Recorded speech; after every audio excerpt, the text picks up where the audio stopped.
ఆంధ్ర తెలంగాణలో తక్కువ ఫీజులతో high quality results ఇస్తున్న ఏకైక సంస్థ తిరుమల్ ఐఏఎస్ ఇన్స్టిట్యూట్. అల్లూరి సీతారామరాజు జిల్లా మారేడుమిల్లిలోని జలతరంగిణి జలపాతం వద్ద విషాదం చోటు చేసుకుంది.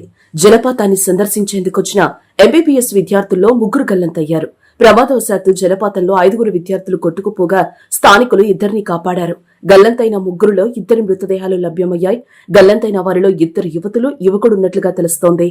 గల్లంతైన 3లో అమృత, సౌమ్య మృతదేహాలు లభ్యమయ్యాయి. మొత్తం 14 మంది వైద్య విద్యార్థులు ఏలూరు నుంచి విహారయాత్రకు వచ్చినట్లుగా స్థానికులు చెప్తున్నారు.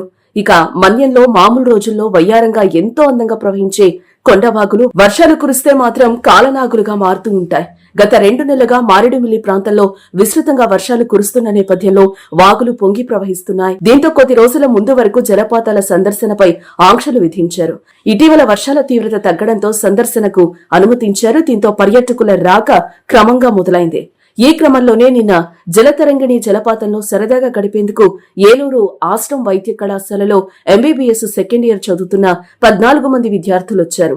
భారీ వర్షం పట్టడంతో ఒక్కసారిగా జలపాతం ప్రవాహం ఉధృతి పెరిగి 5 నీటిలో కొట్టుకుపోయారు. వీరిలో 2 అక్కడే ఉన్న తోటి పర్యాటకులు రక్షించారు. మిగిలిన 3 విద్యార్థులు గల్లంతవడంతో విహారయాత్ర విషాదకరంగా మారింది. భారీ వర్షంతో ఒక్కసారిగా వాగు పొంగడమే ఈ ఘటనకు కారణంగా తెలుస్తోంది.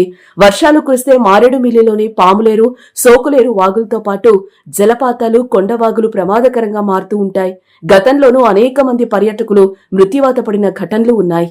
మారేడుమిల్లి మండలంలోని జలతరంగిణి జలపాతంలో గల్లంతైన వైద్య విద్యార్థుల్లో సురక్షితంగా బయటపడిన రంపచోడవరం ప్రాంతీయ ఆసుపత్రిలో చికిత్స పొందుతున్న హరిణిప్రియ, గాయత్రి పుష్పలను ఎమ్మెల్యే మిరియాల శిరీషాదేవి పరామర్శించారు.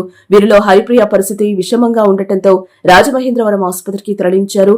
ప్రకృతి అందాలను తిలకించడానికి వచ్చిన వైద్య విద్యార్థులు గల్లంతవటం విచారకరమని ఎమ్మెల్యే అన్నారు.